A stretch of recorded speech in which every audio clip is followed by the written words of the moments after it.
So the exam is this week. The take-home portion is already up there. The in-class portion is on Friday. The class, so it's up to you if you want to wear your mask, but it's probably going to be cool. So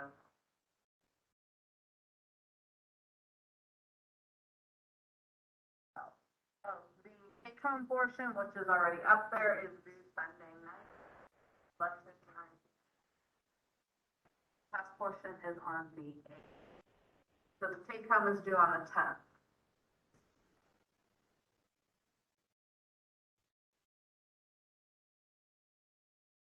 Under week 12, the attendance is there. The attendance is, there's no problems under the attendance there. One of them is writing that you understand the test, the in-class portion is on Friday and that you need to be there or notify me ahead of time. And the other one is about cheating. And there's none on Friday because you'll come to class on Friday, so that'll be your attendance. I had an outline made and it doesn't have much on it.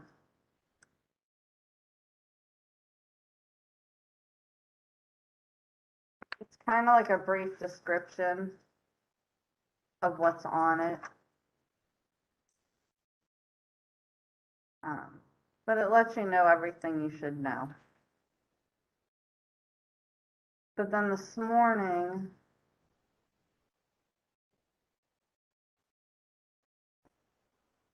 I made actual practice problems for the in-class part. So we will go over those today.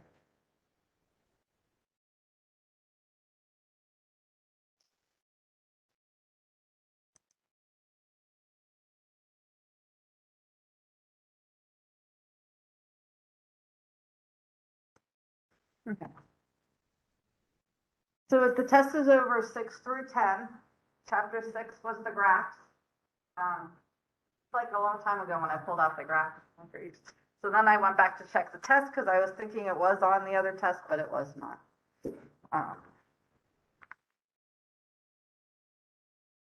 And this is up on Blackboard, so you can't open it up later. You're gonna have to draw all the graphs.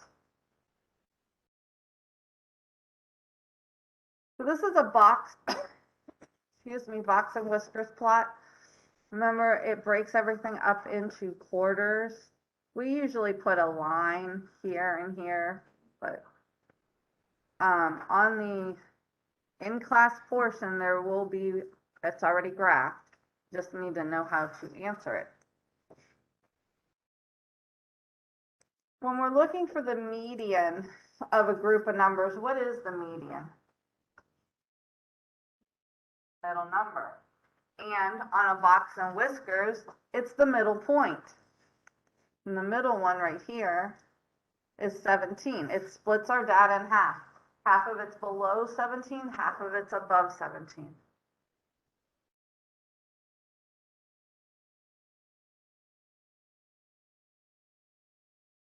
So the median is the middle number.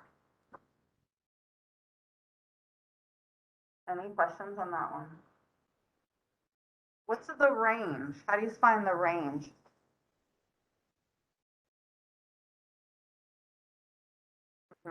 It's the difference between your highest number and your smallest number. And on a box and whiskers, what is, in this case, what is our highest number? 32. And our lowest? Yep. It's where the endpoints are, and the one is 32 and the other one is 5. So the range, 32 minus 5, 27.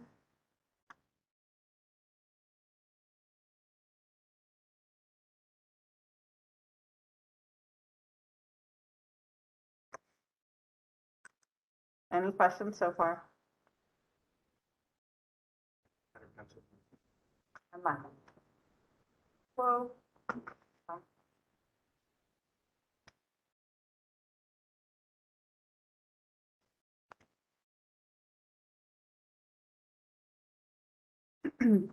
Okay.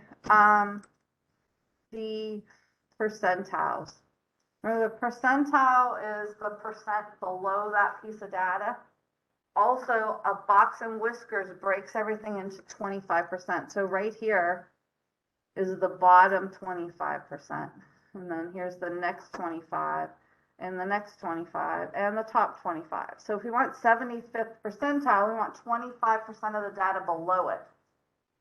Well, this is 25, 50, 75. So 75% of the data is below this one.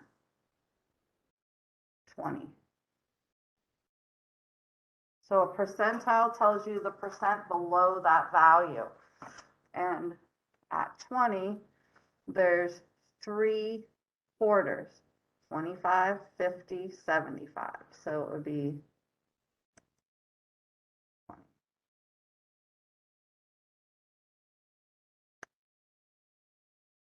Any questions on that? Okay, what's the 25th percentile? Anyone? Yeah. Does everyone agree? 25% of the data would be below it, and that would be this section here, so it would be 10.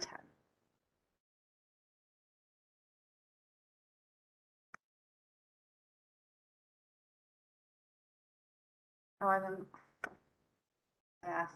Oh, that says above. Okay. Any questions on that part? Okay, go ahead and try the next 2 questions.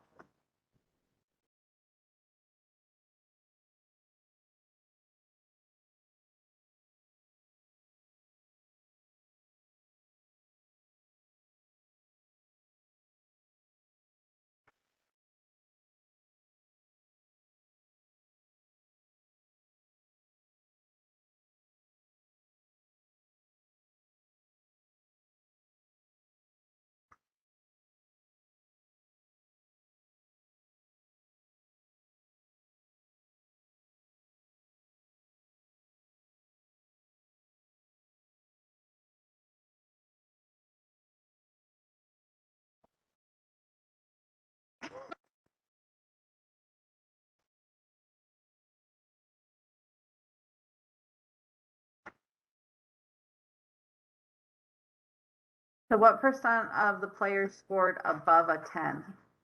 Anyone? 75, because a box and whiskers or a box plot breaks everything into quarters. If we go where the 10 is, there's 3 quarters. So 75.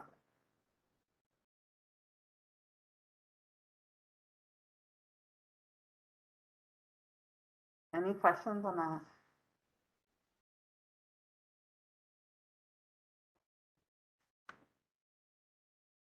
What percent scored below 17? 50. 2 quarters, 2 sections. So 25 and 25 is 50%. Any questions on that?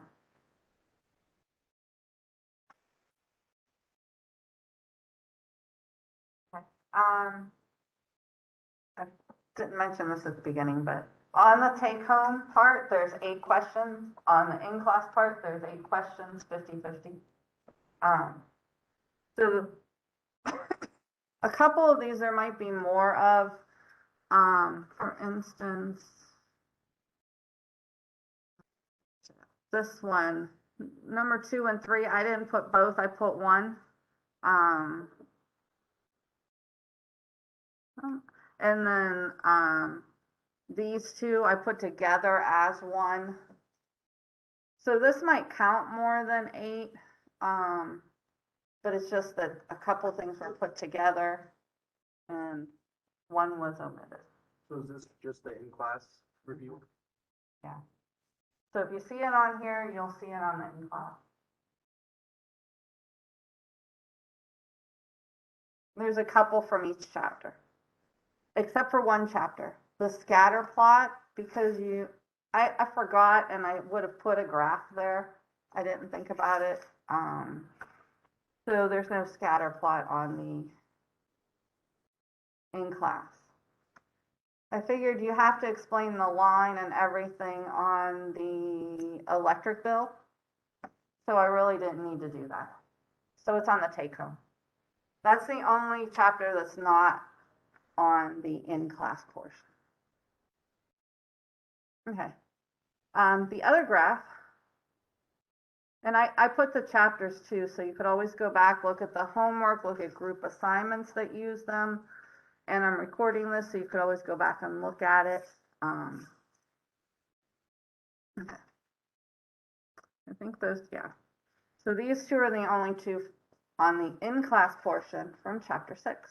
And let me move this.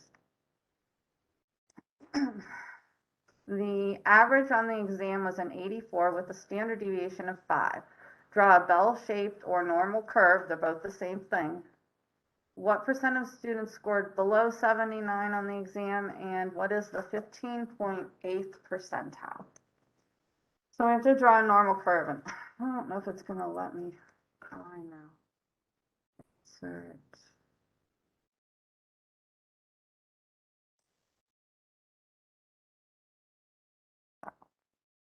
Okay, so the percents under the curves, you need to know them.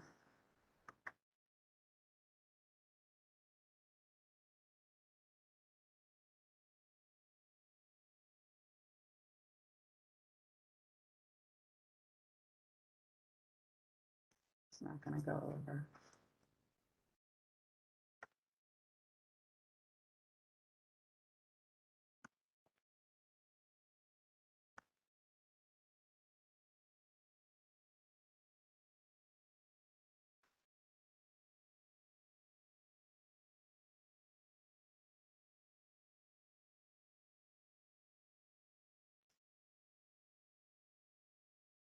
This is what me draw.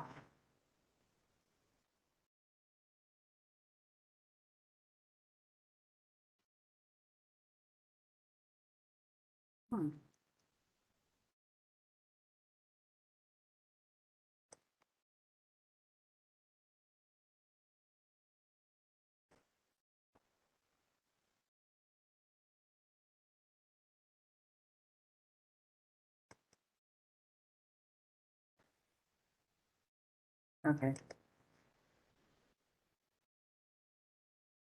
The percents that go under the curve are 0.1. I'm going to put them right. Oh, I know. I'll put them in one color, black. So under this first section here is 0.1. And then the next one is 2.1. And the next one is 13.6. 34.1. So these would go under the curve. And they repeat.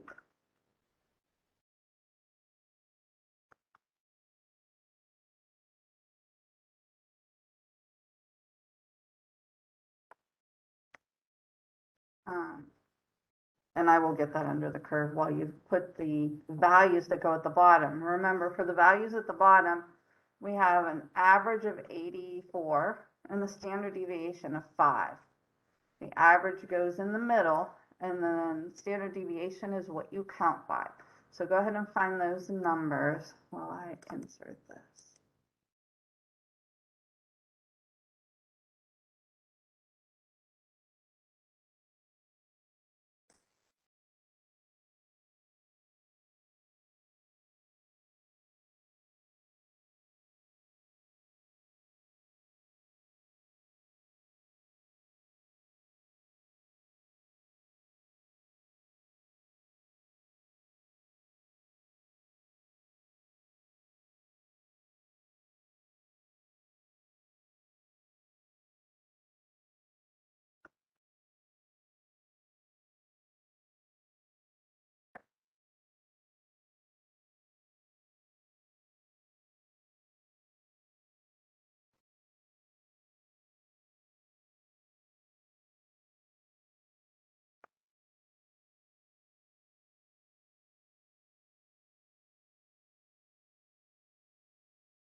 Okay, so about like that. Is there any questions about these values?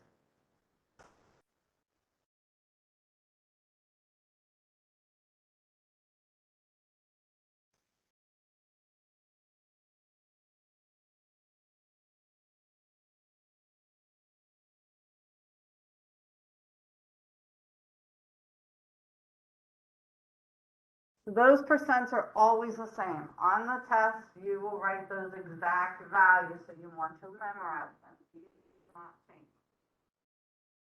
So you really only need to memorize 4 of them. Okay. On the bottom, the 84 would be in the middle.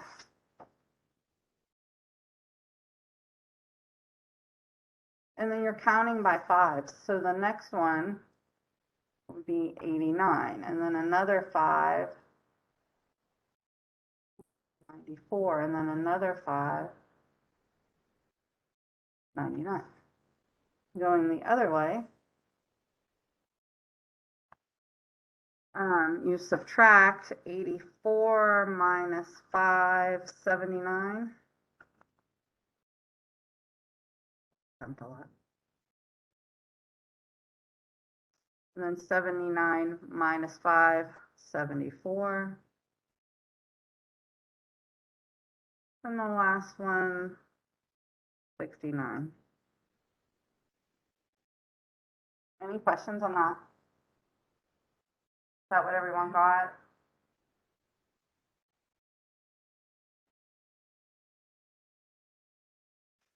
Any questions on the curve? So you do have to be able to draw it for the exam in class on Friday. Now the other part states, what percent of students scored above a 79? So the 79 is here, and above then would be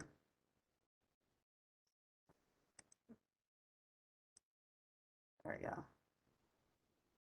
Please. Does it? What is the? Okay. I don't know. Thank you.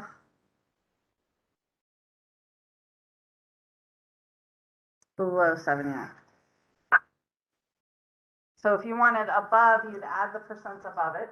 If you want below, you add the percents below it. I explained it a couple times, but because this was percentile, I wanted that one to be above. Below would be the one, because here's your 79. So just add those 3 up. And if you add them up, you probably get the 15.8. That's why I wanted to. Okay. What's the difference? We'll do.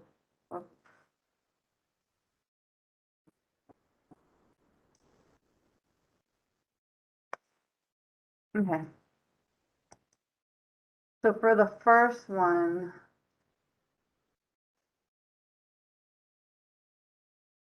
percent below 79, it would be the 0.1 plus the 2.1, 15.8. So 15.8% are below 79.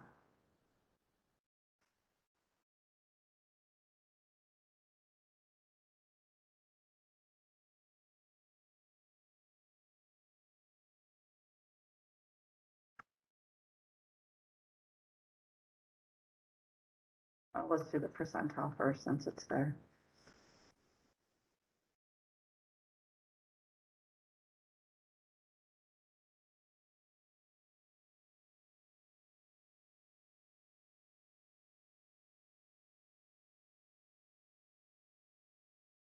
Well, if 15.8% of the data is below number 79, then the 15.8 percentile is what? 79. Because that's the definition of a percentile, the percent below it. So this would also be 79. What percent of data is above 74?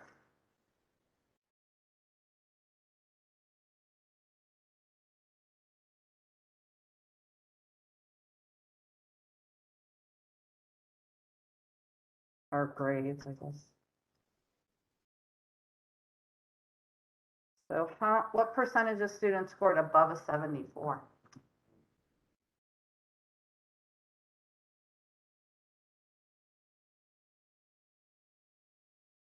4.1 plus 34.1.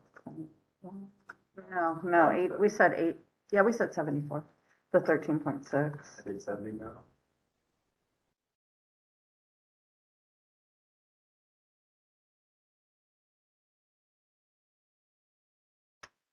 At 97.6.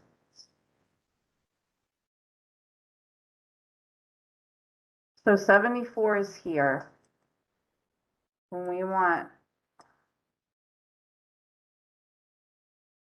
everything above it. So if you add these up, you'll get 97.6.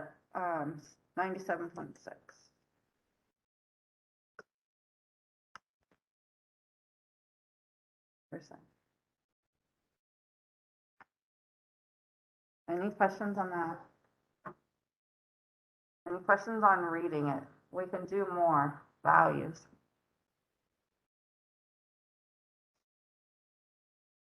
It's one of the more missed graphs. And I think it's an important one because no matter when you graph data, if your data is 30 or more, it starts making the shape in these percent. Any questions on this?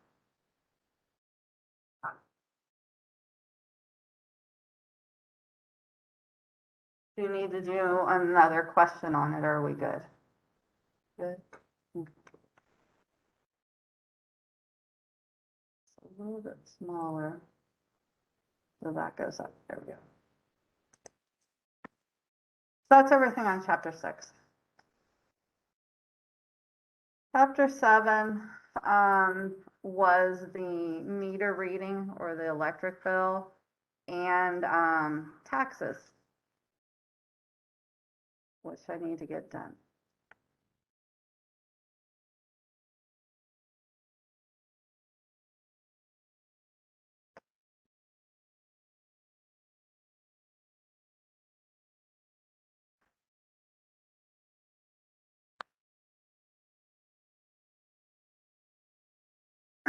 So find each below for this electric bill. And what I did was I just copied the one from your homework, but then I changed the numbers. So how do we find out how many kilowatt hours?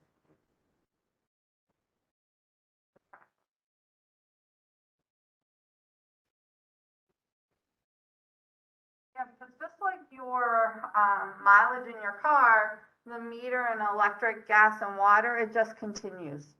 And so to find out how much you use, you just subtract them. So we would subtract these two. Get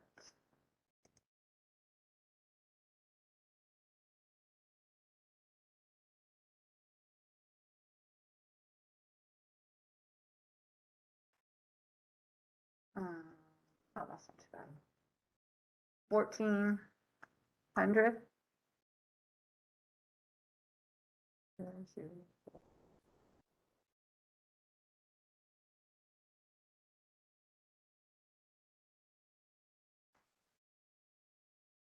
So he used 1,400 kilowatt hours. Any questions on that?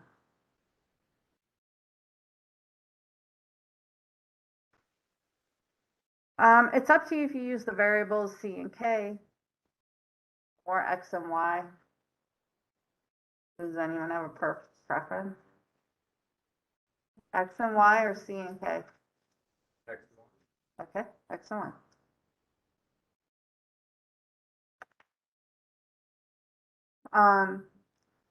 This is a linear equation.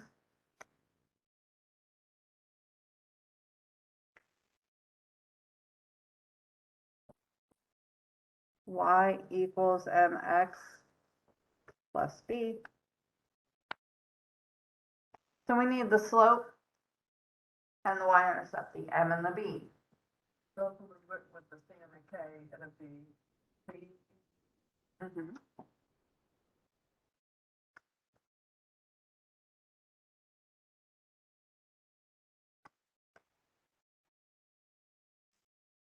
So depending on which one you want to use.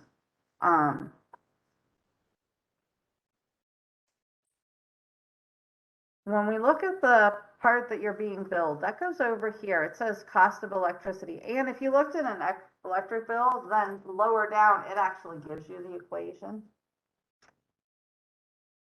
Notice some of them are multiplied by kilowatt hours and one of them is not. The 1252 doesn't matter how much electricity you use. That's a fixed cost. You're paying 1252. That's B. We have y equals something x plus 1252.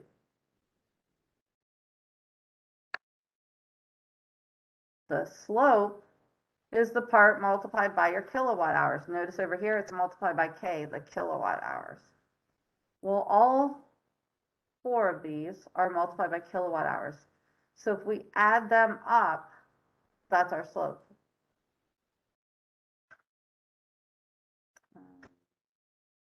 2, 3, 4.5.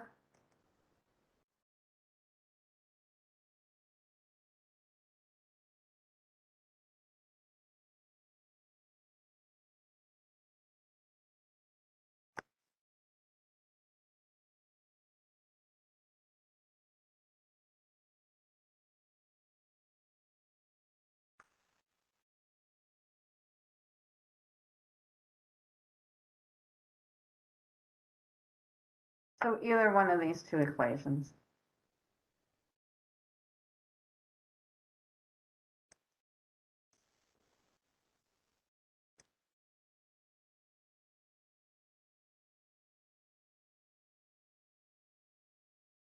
Any questions on setting up the equation?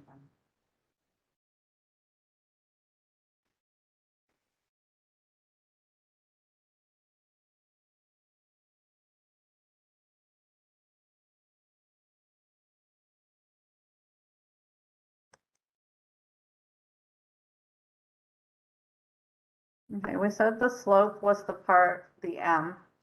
So in this case, it's 0.5.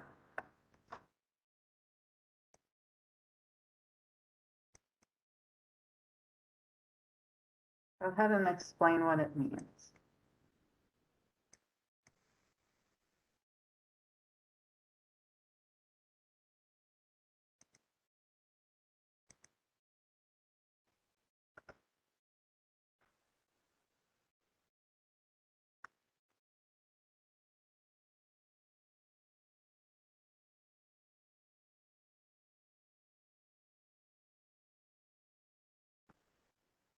Remember, it's your change in y over your change in x.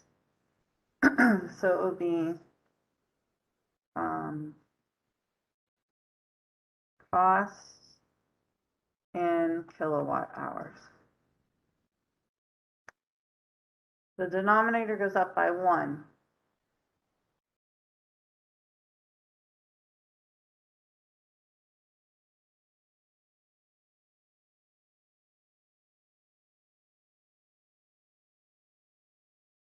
So each additional kilowatt hour, it always goes up by 1.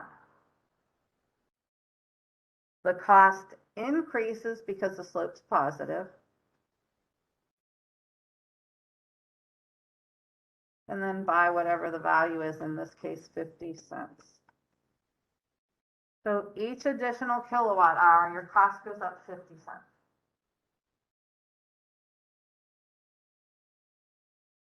And by being able to read your electric bill, If you have to go on a fixed income, you can figure out how much electricity you're able to use, how you need to cap it.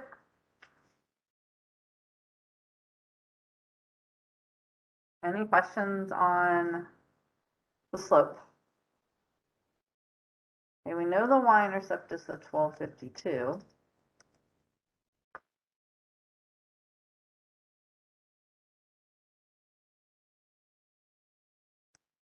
What does that mean? Anyone?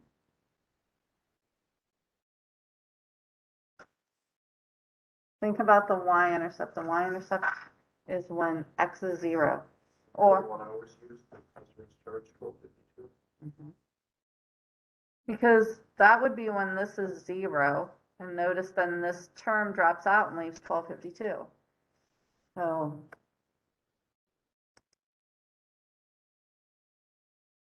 yeah.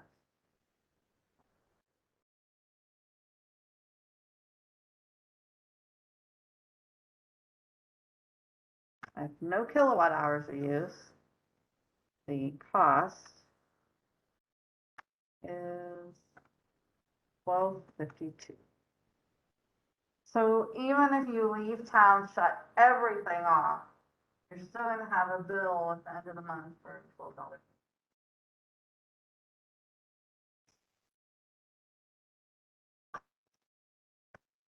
Any questions on that? Okay, go ahead and find Dwayne's bill for the month.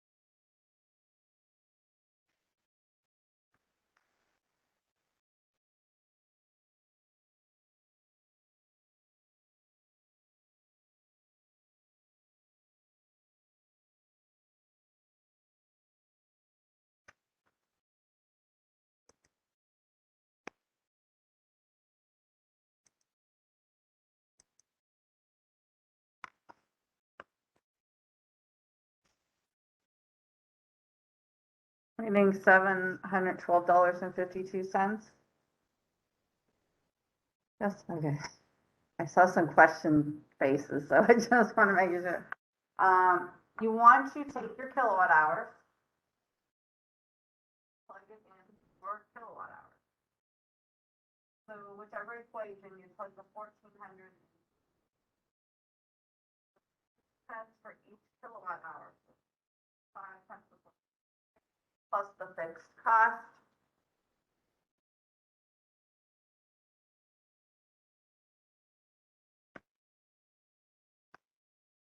Any questions? So it's definitely on the in-class portion.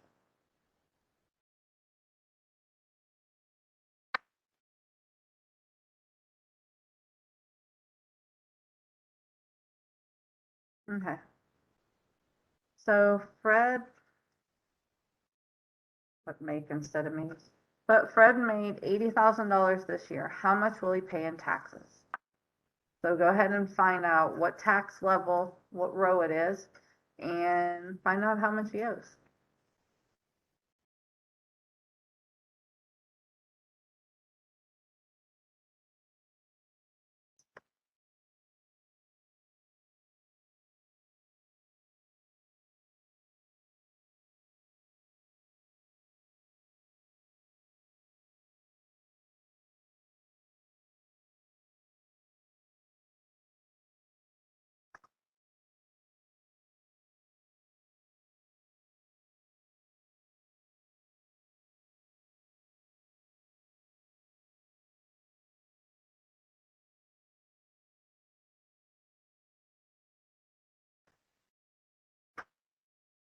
Make sure you look over the take-home exam before Wednesday. That way, if there's certain ones you have questions on, or even if you do it, you could check with your neighbors and see if they got the same values.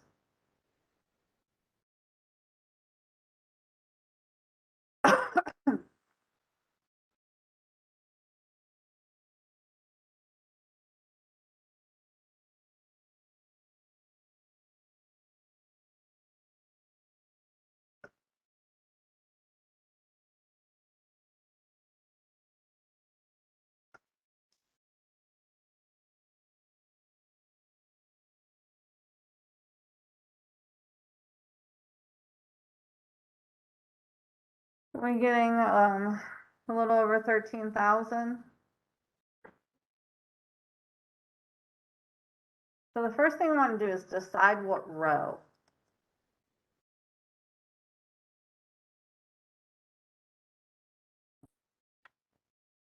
Um,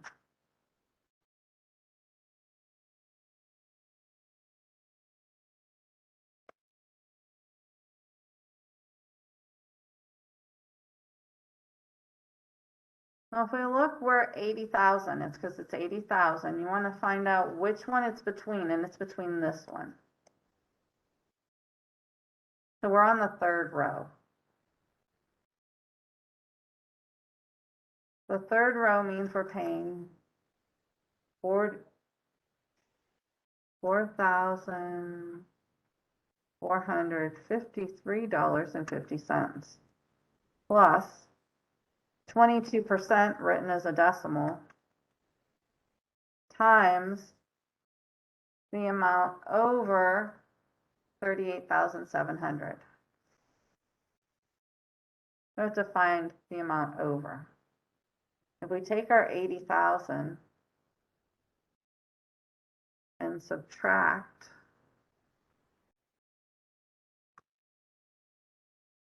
that, will give us the amount over. And I used the 38,700 because that's what it said right here.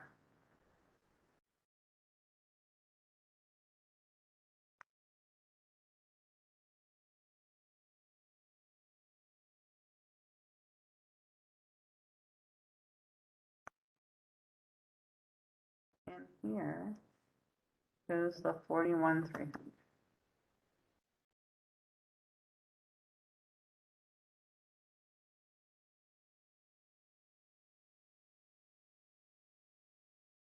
Any questions on setting it up? So I found this row. I use this amount, $4,453.50 plus 22% of the amount that went over. And so you take your 80,000 and you subtract this, 41,300 went over into the next one.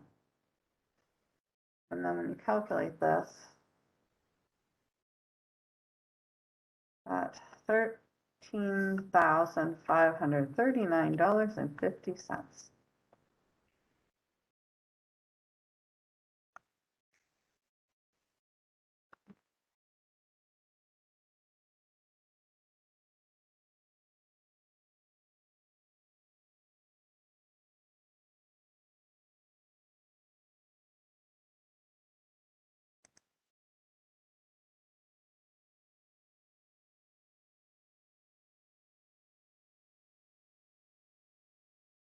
Any questions?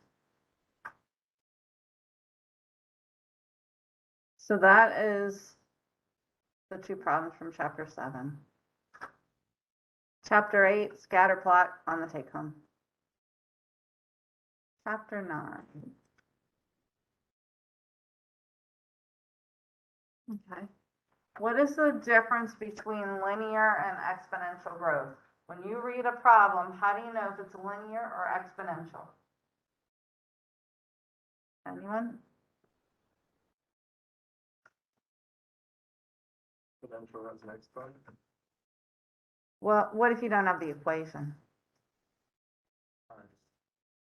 Multiplied over time, that previous amount, you can multiply well, and then set amount each time. Exactly. So a linear is the same exact amount every single time. Where exponential grows by a percent because then you're making interest off of your interest. And so it's exponential if it's growing by a percent. And it's linear if it's growing by the same amount.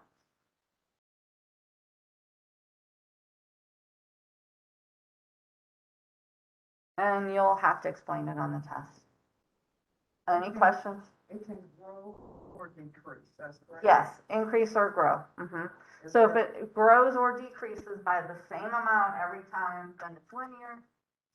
If it increases by a percentage, then it's building on itself. It's not the same.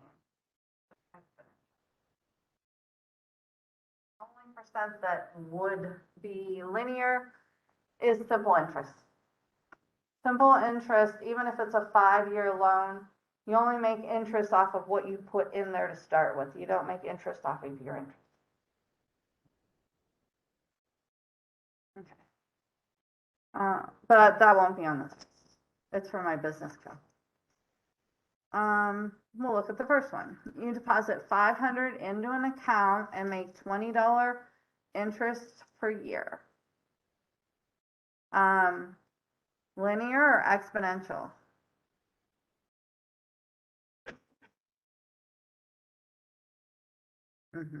So it's, well, it's the same, so it's linear.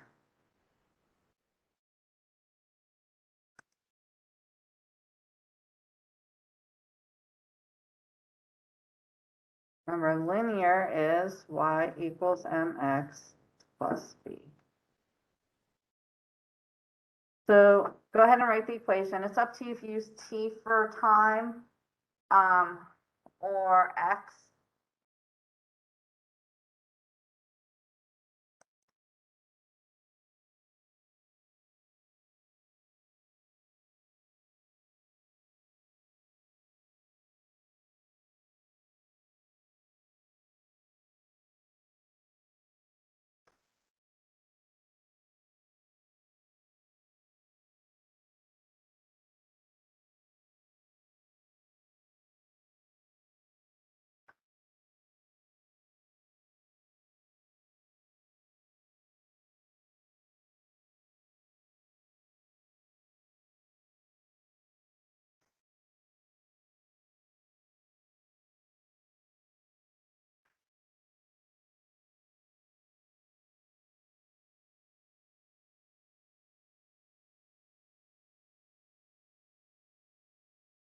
So what are we getting for the equation? Y equals, is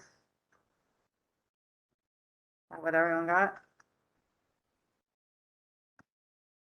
Or if you were going to use t, t would be instead of the x.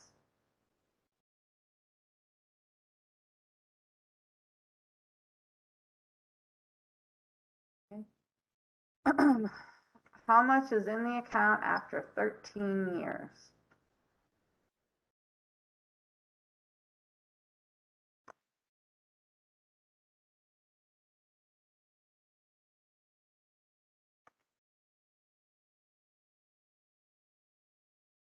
Do we plug the 13 in for the x or the y? Because x is years. Y is the amount in the account.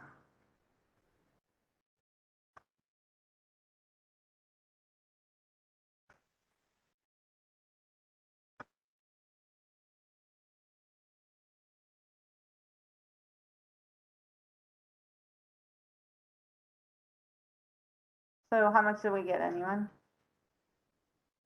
60. Does everyone agree?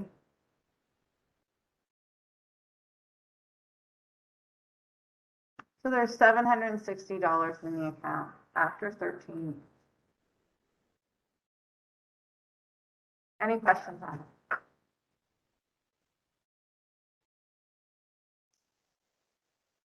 Nope. We deposit $500 in an account and make 7.2 interest per year, linear or exponential?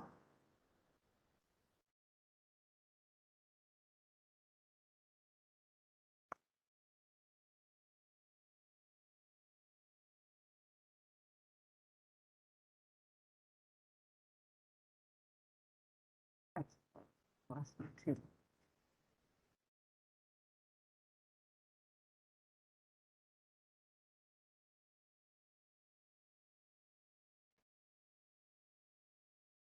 Okay, the formula will not be given. You need to memorize it.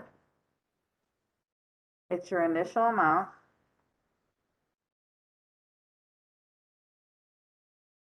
And then the 1 plus trick, or minus if it's a decay. In this case, it's growing, so it's 1 plus.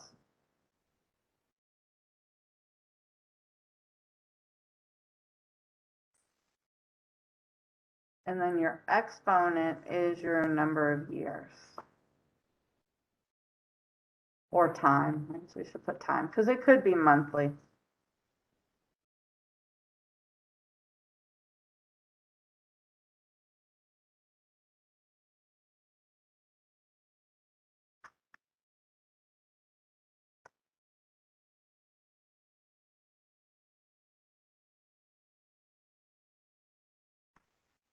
Go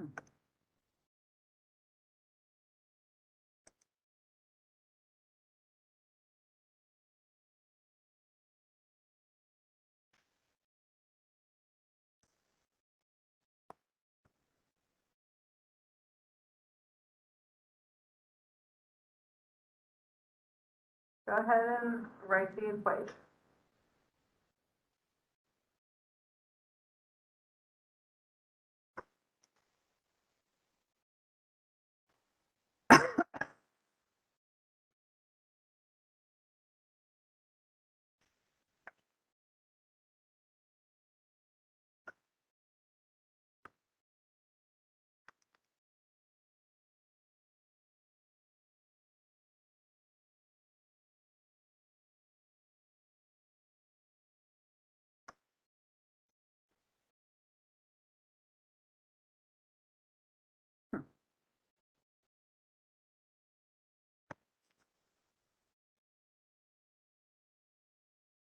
Should be getting 1234.53.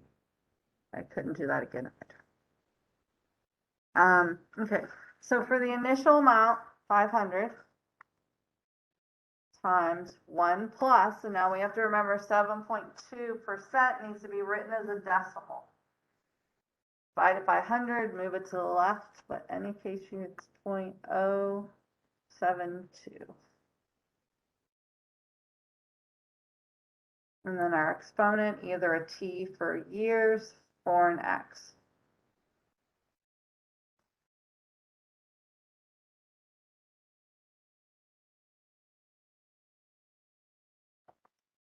Any questions on that?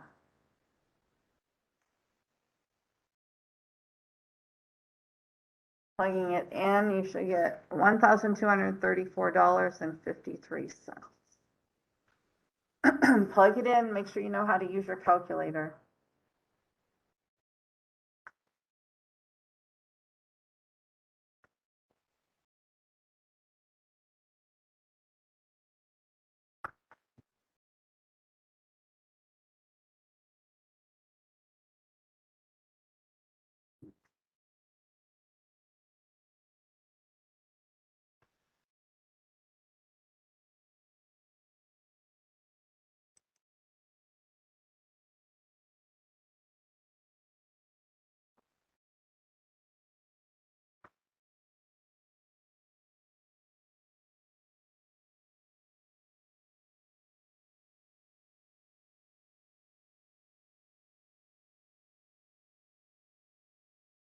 Question?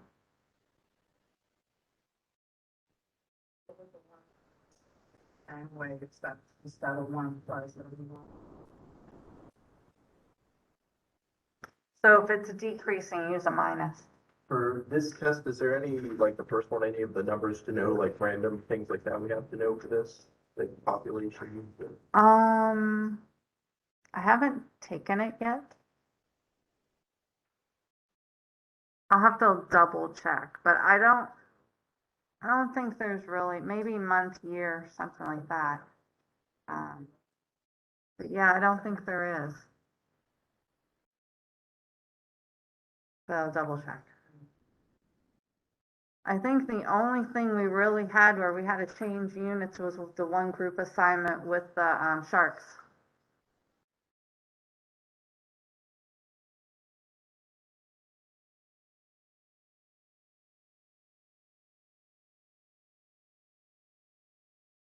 Right, sorry.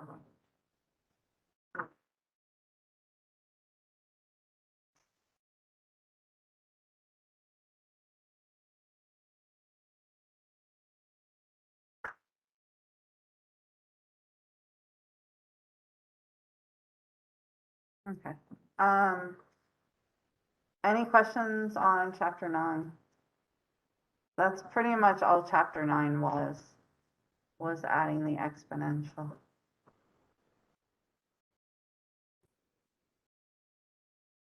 Chapter 10, there was the credit card, the savings account, house payment, and effective rate.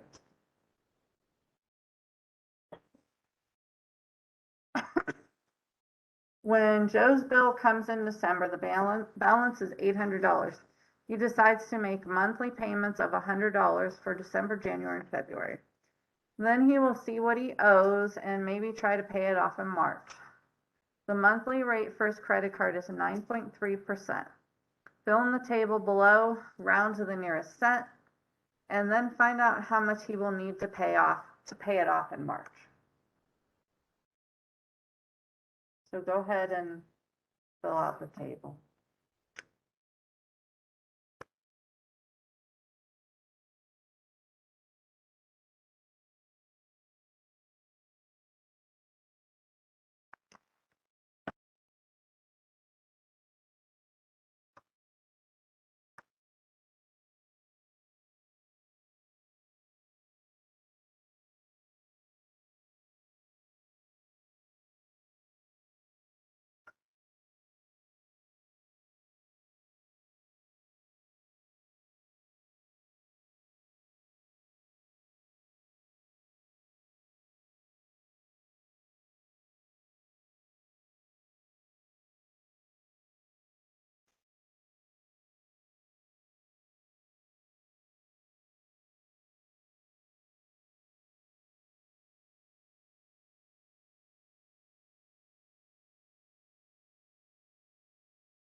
That might be wrong. I think I forgot to subtract the 100.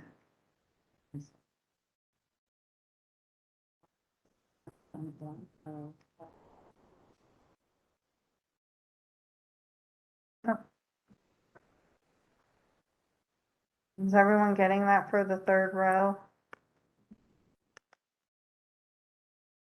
It's very easy to make little mistakes. So when you have a credit card, pay the $800 off, there's no interest. So your first month, at the end of the first month, there's no interest that you pay. But instead of paying it off, he only paid $100. So the balance he had to pay interest on was 800 minus the 100, or $700.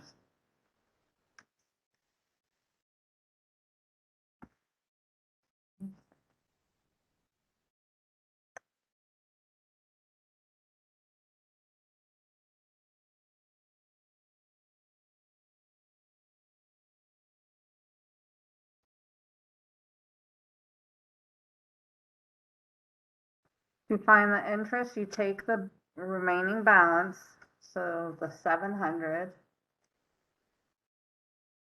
and you multiply by your percent, which 9.3 written as a decimal, 0.093.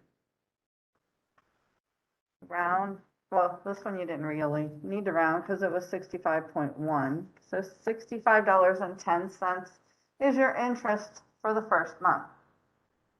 First month that you have to pay interest on. Is that what everyone got? Let me take our $700, and he's gonna make another $100 payment, so it's 600 plus the 65.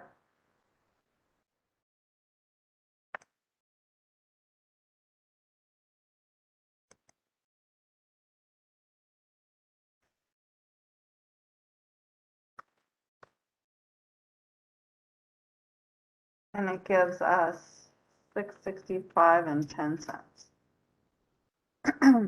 And that's what we're paying the interest on.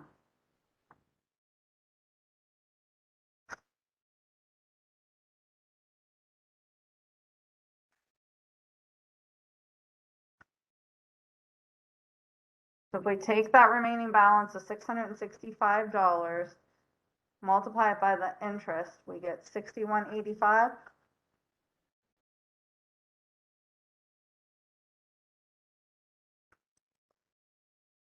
So if we take this 665.10 minus $100 payment plus the 61.85, we get the 626.95, and then 626.95 times 0.093.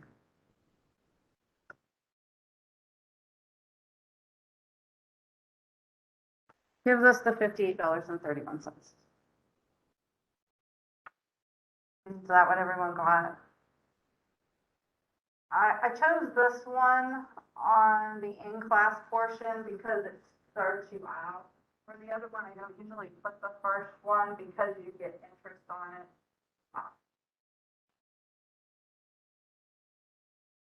That means the other one's on your take home. But is there any questions on it?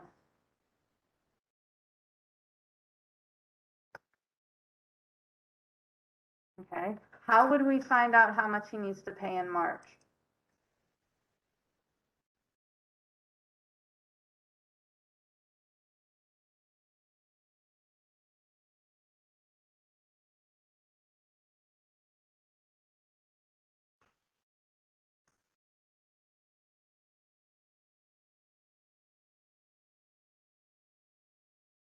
Getting 685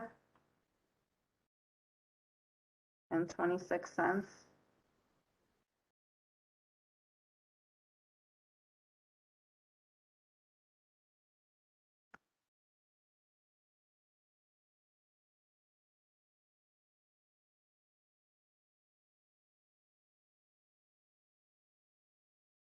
Any questions?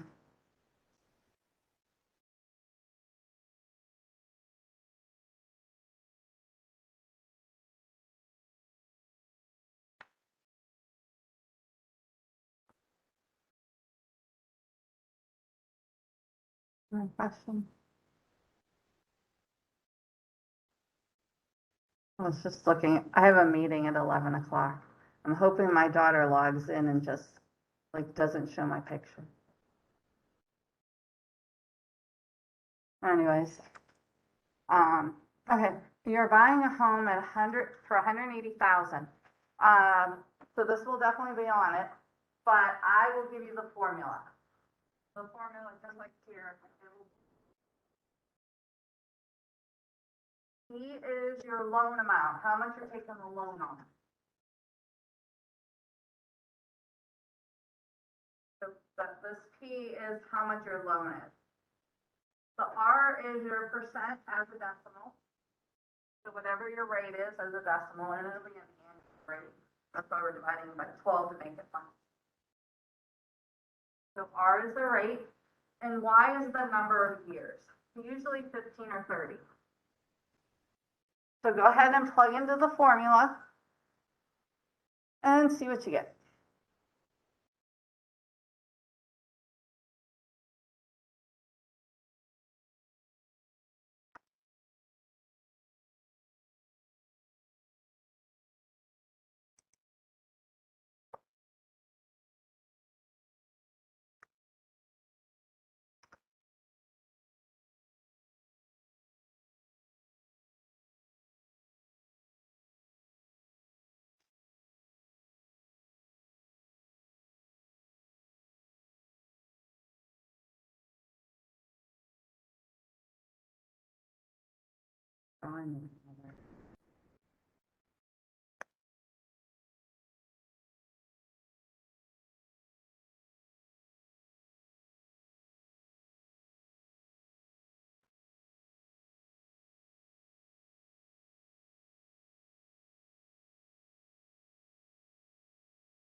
Getting $800 and some dollars.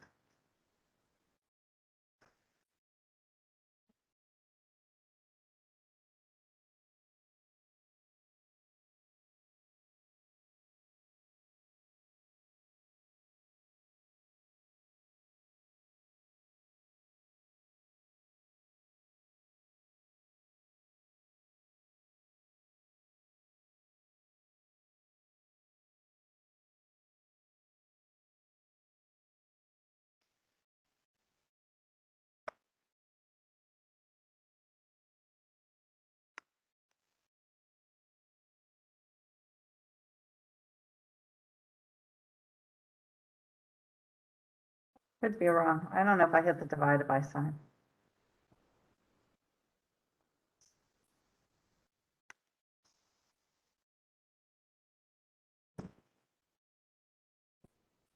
$1,137.72. Yeah, I don't think I hit the main divided by sign. 1137, is that what you said? When I started typing again, I'm like, I didn't hit that. My other calculator has, I wrote the formula in my calculator, so I wouldn't have to, but I don't have that. Is there an easy way to check if we have a right answer for these? Besides putting it in twice? Yeah, you can make a formula in your calculator. Well, not that calculator, but yeah, there's not really. I would do it twice just to make sure that you didn't make a mistake, because I read through it twice and I skipped that divided by sign. But then when I retyped it, I caught it. Okay, you know, write it straight out. Do that. Sure can. Okay, so we hit our 180,000, and then we do our numerator. 0.065 divided by the 12. And then this is the one I always forget, that divided by sign. Then the whole bottom has to be in parentheses. So we need a parenthesis 1 minus and another parenthesis 1 plus.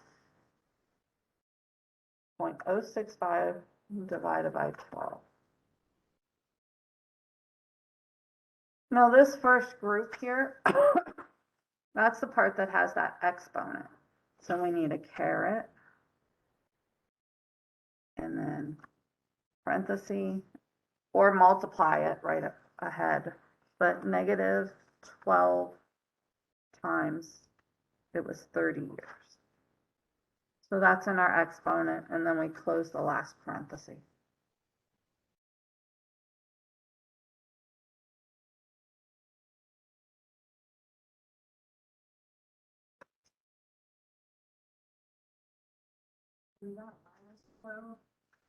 Negative. Because there's a parenthesis in front of it, there's nothing to subtract it from, it's a negative. And the one before that. Couldn't that be the? Sorry. It's a divided by. Okay. I sometimes I think faster than I type. Sorry about that. So when you do this one, enter it twice. If you get two different answers, then ask me. Just keep what's in your calculator and I'll see if it's typed right. But if you did mess up that part and you're showing it all plugged in right, you're only going to lose a point at the most or a half a point, and then use your value for the other parts, and I'm not going to take off.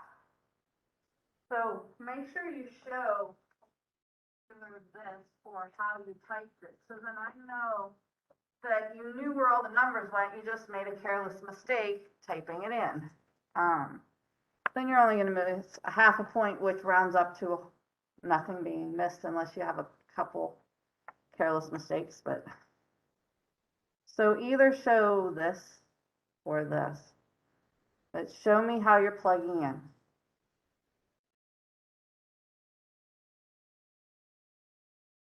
Is everyone getting the $1,137.72?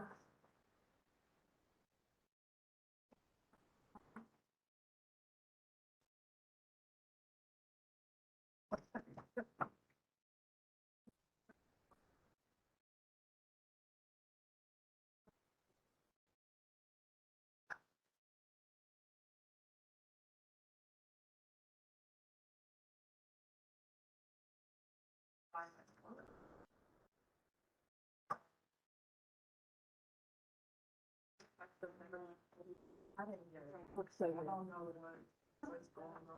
It's a refresher. I don't get my coffee, so I just get the refresher.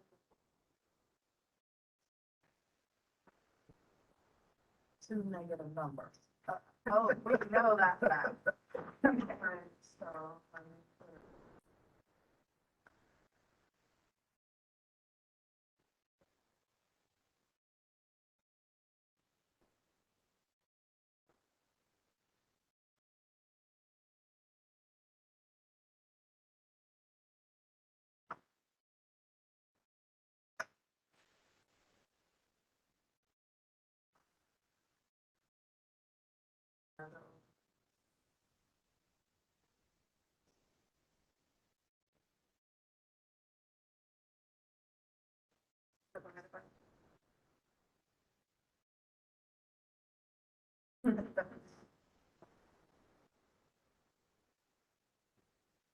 negative.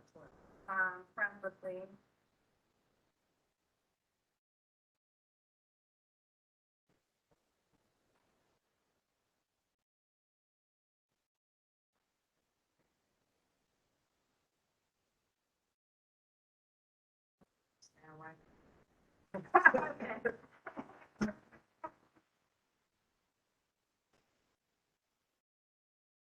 Any questions on that one?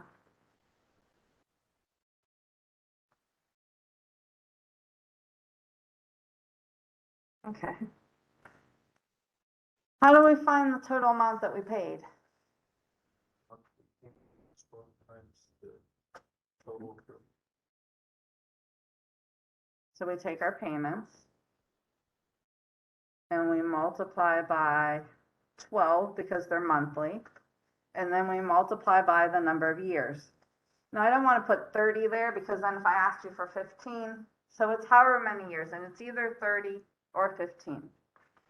This one was 30, so it's the 1137 and 72 cents times 12, and then 30 years.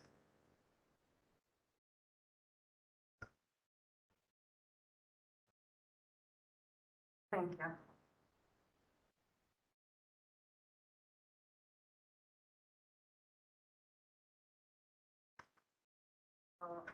Was there anyone else that needed help with the payments?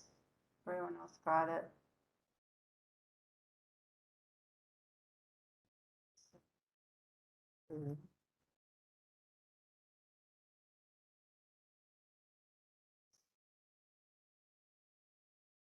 And it should be quite a bit more than your 180,000.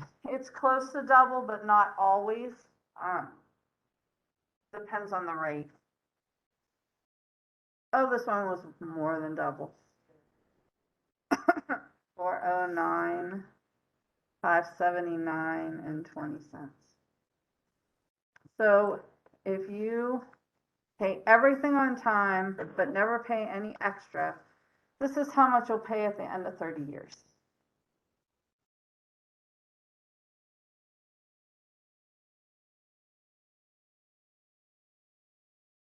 How do we find out how much interest we paid?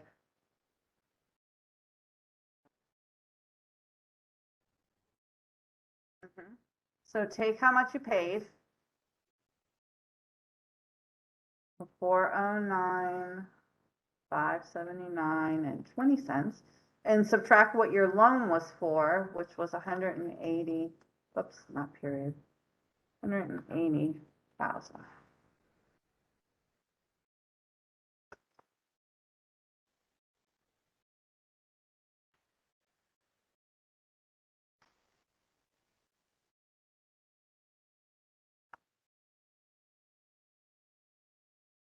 $229,579.20.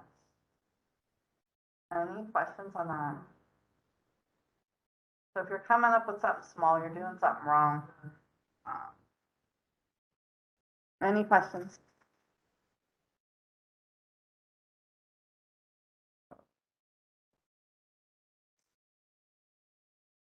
Okay.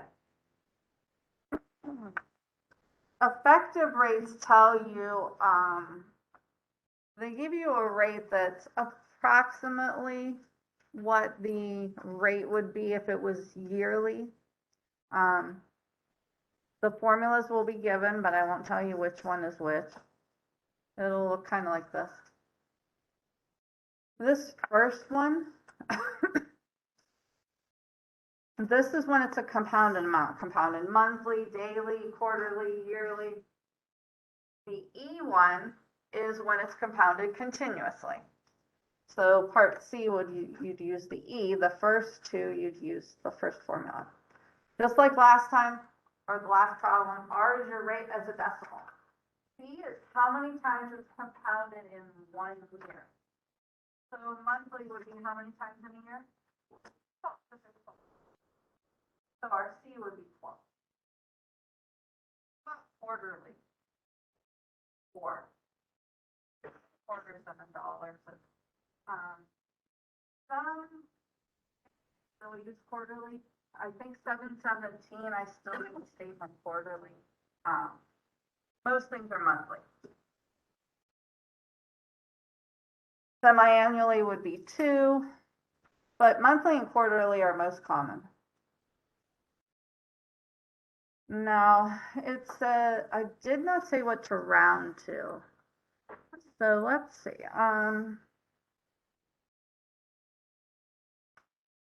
1% to,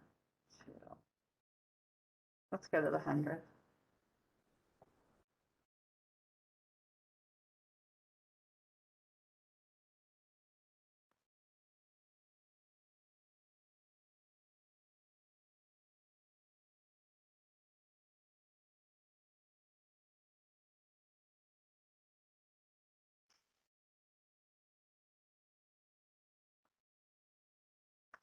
Now your answer should be close to 6.5%, but it should be larger.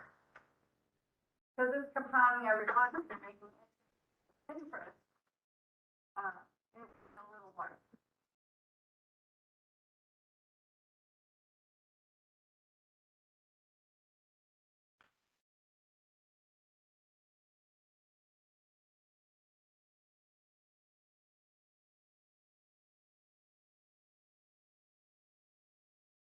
Yes.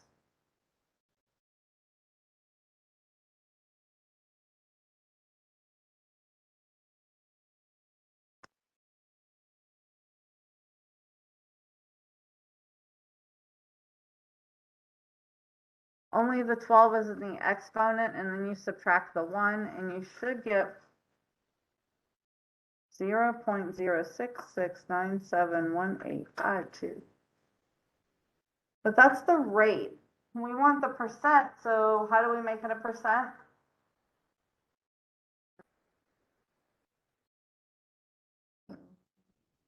$6.697185. Make sure you make it a percent before you round, because we want the percent to be to the 100. So it's this one here.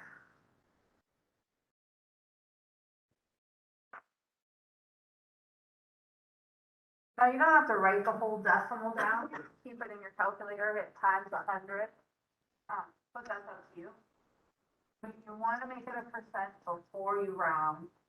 This is 9 because of the 7 is going to round up, so 6.70%.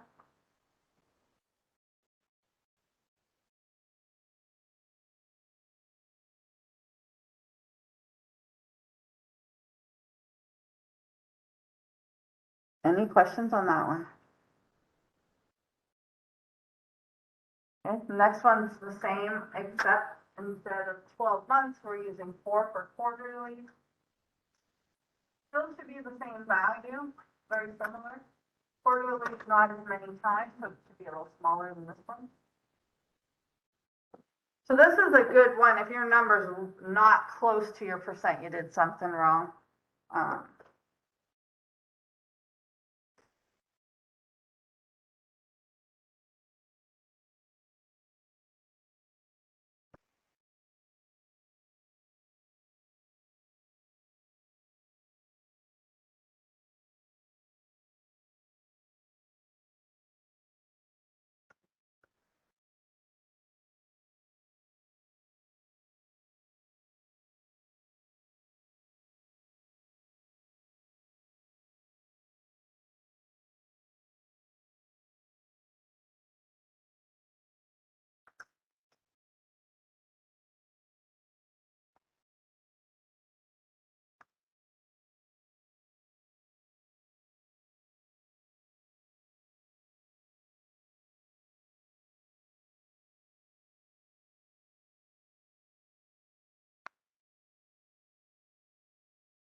So you should be getting 0.0666016088.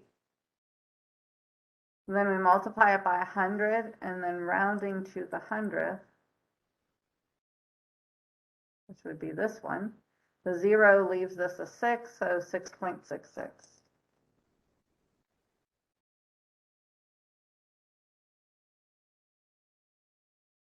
Any questions? Is that what everyone got? The biggest thing is if your calculator goes up to the exponent, make sure you bring it back down. The other thing is if it puts a parenthesis, make sure you close the parenthesis before you subtract the 1. Any questions? The next one's continuously, so you're going to use this formula.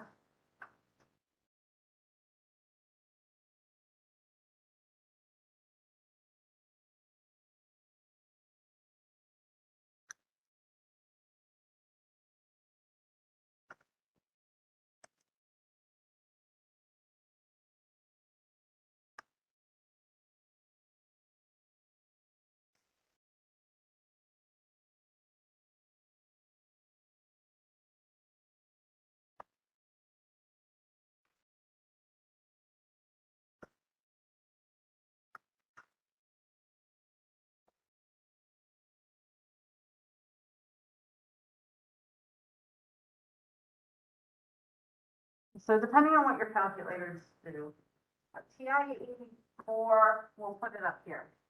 Most of the others, when you hit the E to the X, it'll put a caret in a parenthesis. So you put your rate as a decimal, close your parenthesis before you subtract the 1. And it should be something around the monthly one, only probably higher.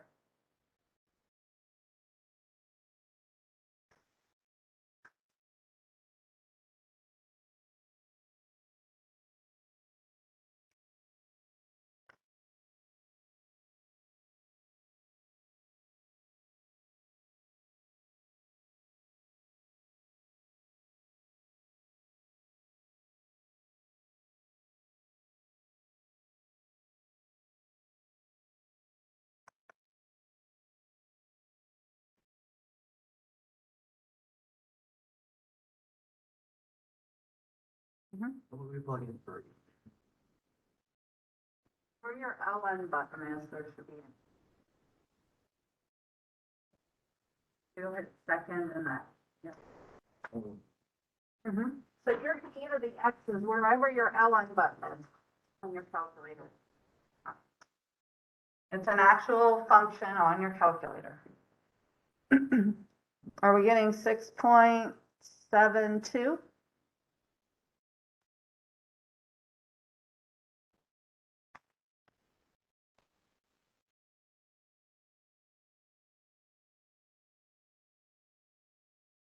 Any questions? So you need to be comfortable with plugging these formulas in, because these are simple ones. You want to be able to do them very quickly. 8 problems, 50 minutes. As long as you know the material, there should be no problem. When I taught this last semester, it actually had 10 problems on it, but I moved 2 of them to the take home. Well, 1 I took off and 1 I moved. So less problems, shouldn't have any problem finishing it in an hour. If you do need more time, I will give you more time, but you shouldn't need it. Okay, so look over the problems we did today and see if you need to do any more of them again. Then look at the take-home exam. See if there's any problems you have questions on. Do the ones you know really well, because then you can check your answers with other students in the class. I have 2 problems left to do. I got interrupted the other day, but I've done most of them. So do them. We'll check our answers. Wherever you have questions, I'll answer questions. And if there's ever any you want to see a problem on, we'll do. And I think that's it. Oh, thank you. If you do not have any questions, I will see you on Wednesday.